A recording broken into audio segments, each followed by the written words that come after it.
Bonjour Jean-François Dortier. Bonjour. Merci d'être avec nous. Vous êtes humanologue et fondateur de la revue Sciences Humaines et vous avez publié cette semaine un article qui s'intitule Vers la fin des bébés et en témoignent ces chiffres publiés récemment. Le nombre de naissances baisse encore en France, moins de 2,2%, alors que les décès, eux, ont augmenté de près de 2% sur la même période. Prévisible, certes, mais inquiétant. Pas forcément inquiétante peut-être pour ceux qui prônent l'augmentation de la natalité. On peut le voir aussi comme une bonne nouvelle. Après tout, 68 millions de Français, est-ce que on était la moitié moins dans les années 70 ? Et à l'échelle de l'humanité, 8 milliards d'humains, c'est peut-être pas aussi inquiétant que ça. C'est peut-être une bonne nouvelle. C'est ce que j'essaierai de vous expliquer. Oui, alors pourquoi une bonne nouvelle justement? Pourquoi une bonne nouvelle? Pour deux raisons. Deux bonnes nouvelles même. Une bonne nouvelle pour la planète. Ce qui se passe en France, ça se passe à l'échelle de la planète. Tous les pays du monde, à part quelques rares exceptions comme l'Afghanistan ou le Tchad, sont dans une situation de baisse démographique. Une baisse démographique qui prend d'ailleurs à contre-pied même les prévisions les plus importantes des démographes. Et donc c'est un effondrement auquel on assiste auquel on va assister dans les prochaines décennies. Pas tout de suite. La population humaine va encore augmenter jusqu'aux environs de 2050, 2060, 2080 pour atteindre un palier, puis ensuite descendre. Mais 8 milliards d'humains, je dis que c'est une bonne nouvelle parce qu'après tout, la décroissance, on en rêve. Peut-être que la baisse de la natalité va le faire. Est-ce que la planète peut soutenir autant d'humains ? Ça, c'est la première chose. Et la deuxième bonne nouvelle, c'est pour les femmes. Parce que, en fait, ce déclin de la natalité, c'est aussi une libération pour les femmes. Il y a quand même, on écoutera Thomas juste après, il y a quand même des conséquences sociétales à court et moyen terme. Oui, ça a beaucoup de conséquences. C'est pour ça d'ailleurs qu'il y a une sorte de panique du point de vue des dirigeants qui s'interrogent et qui disent comment faire pour relancer la natalité dans mon pays, puisque on imagine que la croissance et la puissance d'un pays est synonyme d'une forte natalité. Et des pays ont commencé déjà à perdre des habitants. La Corée du Sud est actuellement à 0,7 taux de fécondité par femme. En Russie, c'est aux alentours de 1. En Italie, en Espagne aussi, c'est des taux très très bas. Donc, dans certains pays, il y a une baisse de la population. Encore une fois, c'est un problème pour un dirigeant. Dirigeants qui sont d'ailleurs désemparés, qui cherchent à faire des politiques natalistes. Qui ne fonctionnent pas forcément. Qui ne fonctionnent pas forcément. Alors, c'est presque pathétique. Monsieur Poutine qui déclare que les jeunes Russes devraient faire comme leur grand-mère, avoir 8 à 10 enfants. Qui font des primes pour les familles nombreuses et qui récemment viennent de décider 100 000 roubles pour les jeunes filles adolescentes ou jeunes filles qui viendraient à tomber enceintes. En Corée, on donne 30 000 euros pour les jeunes gens qui veulent se marier. On cherche à faire une politique d'immigration, mais uniquement de nounous philippines. Donc chaque pays tente, depuis des années, c'est pas nouveau, de contrer cette tendance lourde, mais elle se maintient. Elle se maintient et vraisemblablement rien n'y fera. Même les mesures qui sont prises en France, on va en parler sans doute dans le détail, pour essayer de relancer la natalité, par exemple ce fameux plan, ce congé de naissance qui va remplacer le congé parental, eh bien il aura sans doute des effets, mais extrêmement mineurs. Il y a quelques années, en 2021, déjà il y avait eu une augmentation du congé de parentalité, et malgré tout, eh bien le taux de fécondité a continué à baisser en France. Mais ça voudrait dire qu'il faudrait revoir complètement notre modèle de solidarité intergénérationnelle si on accepte de fait cette baisse de la natalité. Oui, alors bien sûr, ça pose des problèmes économiques. Problème économique, par exemple, qui est effectivement celui de qui va s'occuper, qui va payer les retraites. C'est la question qu'on a en tête. Alors d'abord, à population nationale égale, parce que des pays comme le Japon, qui connaissent aujourd'hui de façon de plus accrue ce problème de déficit de jeunes, refusent l'immigration.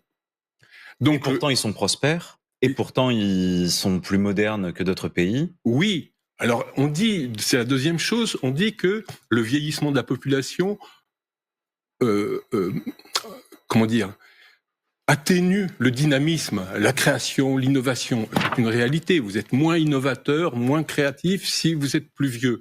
Mais après tout, est-ce qu'on a besoin aujourd'hui d'être encore plus dynamique, encore plus créatif? Finalement, si on va se ralentir un peu, du point de vue humain, et pas simplement du point de vue des modèles économiques, si on ralentit un peu et qu'on marche d'un pas de sénateur, c'est peut-être pas si mauvais que ça pour l'humanité. On ne sait pas si le modèle japonais est souhaitable. L'autre modèle qu'on connaît, c'est le modèle italien, où là, Giorgia Meloni a dû revoir complètement sa politique migratoire, d'accepter une immigration économique choisie. On est à 2 ans de la présidentielle 2027. Je suis pas sûr que ce soit le genre de message qui soit pérenne dans le débat public, d'accueillir davantage d'immigration en France. Cela dit, c'était complètement inattendu que de la part de Giorgia Meloni de faire vraiment un tournant à 180% sur sa politique migratoire, ce qu'est en train de faire également l'Espagne et d'autres pays. Donc si il y a des problèmes économiques, c'est par un refus de pouvoir faire rentrer des populations, et disons-le, par exemple des populations d'Afrique, qui elles continuent à augmenter. Et qui, parce que s'il y a un seul continent qui actuellement a un taux de fécondité supérieur à 2 par femme, c'est l'Afrique, précisément l'Afrique noire. Donc le problème, il est effectivement, vous le dites, il est politique. Il n'est pas tellement économique ou démographique en soi. L'humanité risque pas de perdre ses enfants, elle n'est pas en voie de disparition.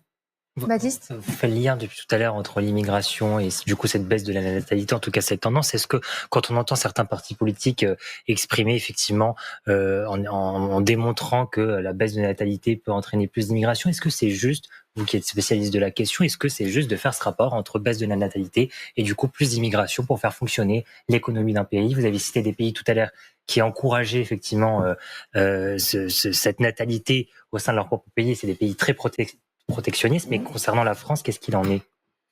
Bien, en France, là, ce sera un débat politique. Je ne sais pas ce qui va advenir et comment les choix qui vont être faits. Encore une fois, le cas italien, c'est un cas de renversement de situation où une personne qui était contre l'immigration est amenée finalement à faire une immigration économique. Le Japon, lui, pour le moment, n'a pas varié sur sa politique anti-migratoire. Et donc, il va en payer le prix, tôt ou tard.